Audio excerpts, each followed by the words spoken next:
inkuru iri hose ubu ngubu ni uko ufatwa nka perezida wa mbere wabaye umukene ku isi yaryamiye akaboko k'abagabo ku myaka yigera kuri 89 y'amavuko. Muri kamere ya muntu nta kintu na kimwe wakora kugira ngo inyurwe.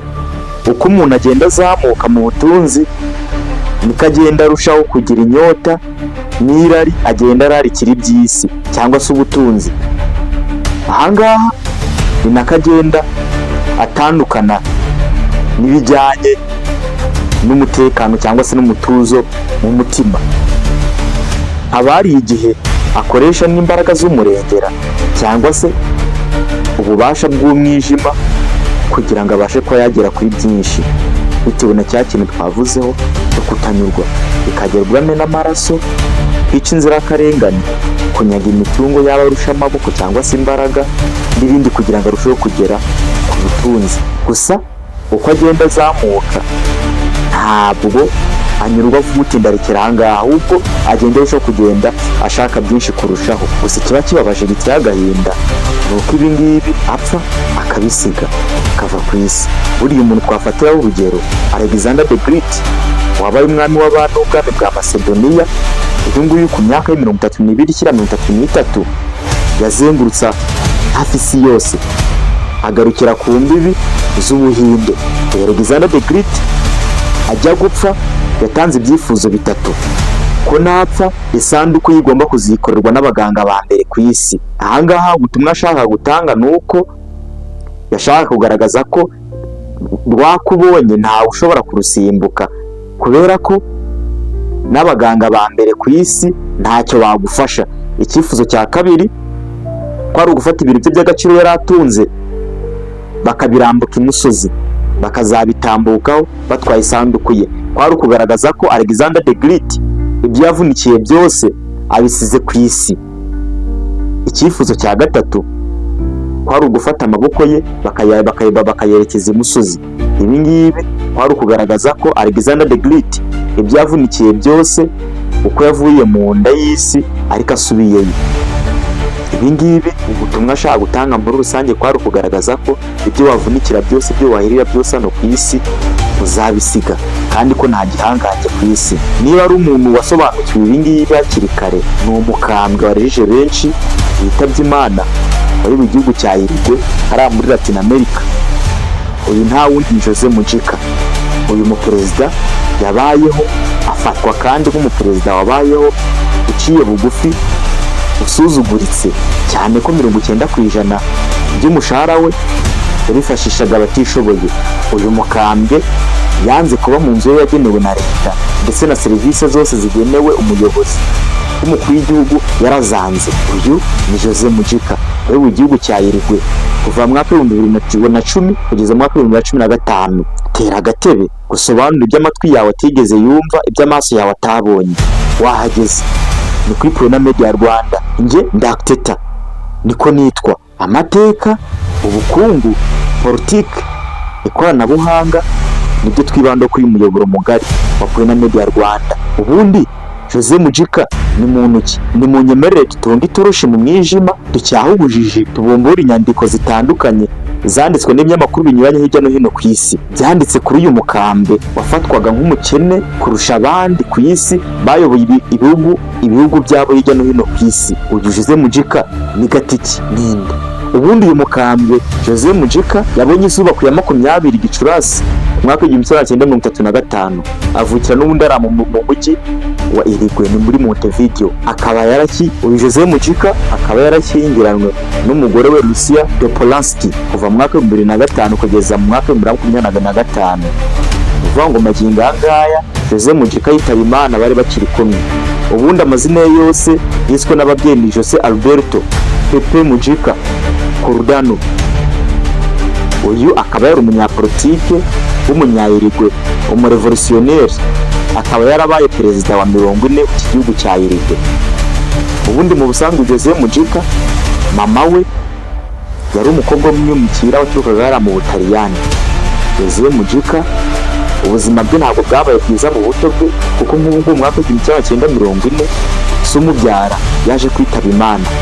Icyo gihe Jose Mujica yari afite imyaka 5 yonyine y'amavuko.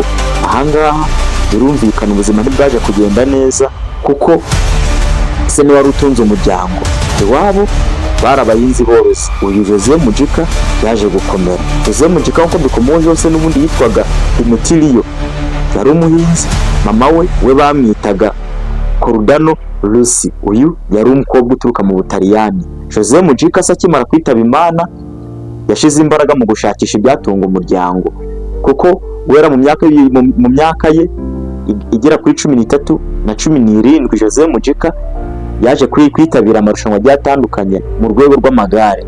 Gusa Jose Mujica ibingibi yabikoze agamije gukuramo amarongo ko yatunga umuryango. Gusa ibi byaje kugorana cyane. Kuva mu myaka y'ubugimbi bwe yaje gushaka kwinjira muri politiki hakiri kare, gusa bitangira kugorana ariko aza kuryinjiramo. Jose Mujica yagize uruhare runini cyane mu ishyaka ry'igihugu. Hanyuma mwaka wa 1936 yinjiye mu mutwe mushya wa MLN Tupamaros.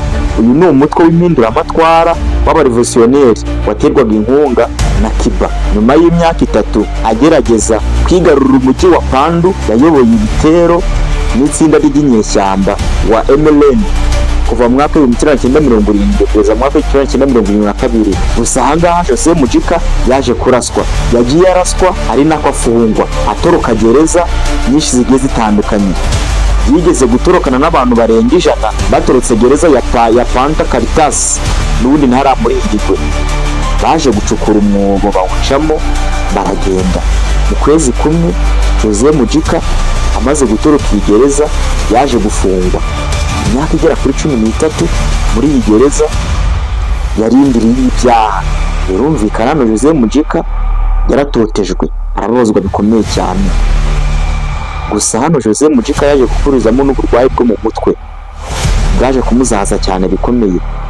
Hanyuma ajya avuga ngo ntamvurirwa nihite. Mu mwaka wa 1985 hamwe n'abandi bagororwa bagera mu bihumbi, Jose Mujica yavuye muri gereza hashingiye ku itegeko ry'imbabazi.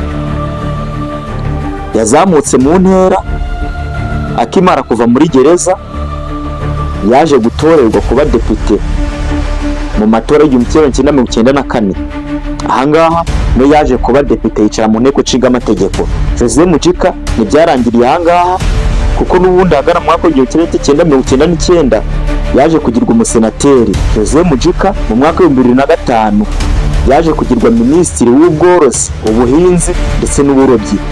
Icyo gihe perezida yari Tabal Vasquez yakomeje kuba minisitiri kugeza abaminisitiri bahindutse mu mwaka wa 2008. Hanyuma muri 2008 ishyaka Blood Front ryaje kwemeza ritora Jose Mujica nk'ugomba kurihagararira mu matora bibuye muri 2010. Jose Mujica waje guhitwamo nk'ugomba guhagararira amatora y'umukuru w'igihugu ku mwanya wa Repubulika. Jose Mujica yabyitwayemo neza kuko mu mwaka wa 2010 yaje gutsindira uyu mwanya ubwo yari ahiritse mugenzi we bitaga Luis Lacalle Herrera. Uyu nguyu Jose Mujica yaje kumutsinda ku majwi menshi cyane y'ubwiganze. Jose Mujica yinjiye ku mwanya w'umukuru w'igihugu nka perezida mu gihugu cya Uruguay. Ahangaha yinjiye kuri iyi ntebe itariki ya mbere muri Werurwe 2010 mu gihe yari perezida wa Uruguay. Yaje kugendera ku ngengabitekerezo ishingiye ko rubanda rugufi rwa giseseka bagomba kuzamuka kandi bakabaho neza. Yarajwe ishinga cyane no kuzamura imibereho myiza y'abaturage kandi no kuzirikana cyangwa se no gushira imbaraga mu bintu bikomeye cyane, kuzahura umubano hagati ya Uruguay n'ibindi bihugu. Gusa Jose Mujica ikintu cyaje kumuzamurira izina nuko yaje kuzazahura umubano wari warazambye hagati y'igihugu cya Uruguay ndetse n'igihugu cyabo cy'abaturanyi cya Argentina. Jose Mujica ibingibi bikaba byaramuzamuriye ikuzo no gutuma bikirangirire hirya no hino ku isi. Jose Mujica kubwiza inshingano yakoze neza yaje kugirwa umukuru w'umuryango Jose Mujica mu mwaka wa 2011. Ahangaha gusa kuko mu mwaka wa 2014 kugeza mu mwaka wa 2015 yaje kugirwa perezida w'umukuru w'umuryango w'ibihugu byo muri Amerika y'Amajyepfo. Jose Mujica izi nshingano zikoze mu gihe kingana no kuva muri 2014 kugeza 2015. Jose Mujica yakoze inshingano zitandukanye kandi zikomeye cyane. Uyu Jose Mujica ibintu wamumeneraho ni uko uyu mugabo hafi 90% by'umushahara we abigenera abakene. Ikindi Jose Mujica ni uko ariwe perezida wa mbere wanze serivisi zose ahabwa na leta cyangwa se zitiriye umukuru w'igihugu, kuko yanze kuba mu nyubako yari yaryubakiwe na leta cyangwa se yaragenewe na leta. Ikindi wamumenyeraho ni uko Jose Mujica yagendaga mu modoka ihagaze amadolari 800, ubwo ni miliyoni 2 z'amafaranga y'u Rwanda. Jose Mujica yanze kuba mu nzu yagenewe na leta, yiberaga iwe aho yakoraga imirimo itandukanye nk'ubuhinzi n'ubworozi. Akaba yarazwi kuba ari umuntu wakoraga akazi k'ubuhinzi bw'indabo. Jose Mujica yibera ahantu mu nkengero mu mujyi wa Montevideo, n'ubundi ni hariya muri Irigwe, aho yibera n'umugore we, nta mwana afite. Jose Mujica iyo ugeze iwe uhasanga ibikoresho bya kera bitandukanye byibera hanze. Aha Jose Mujica arindwa n'abasirikare 2 gusa n'imbwa 3 nizo bibanira ahangaha. Jose Mujica mu mwaka wa 2015 umutungo we wabarirwaga mu 180 by'amadolari y'Amerika. Ahangaha ni amafaranga atarenze hafi miliyoni 180 z'amanyarwanda. Ugereranije ni amafaranga make cyane ugereranije n'umukuru w'igihugu n'ibintu baba batunze. Jose Mujica akaba afatwa nka perezida wa mbere warazwi no kwicisha bugufi, wari urajwe ishinga cyane no kuzamura imibereho myiza y'abaturage.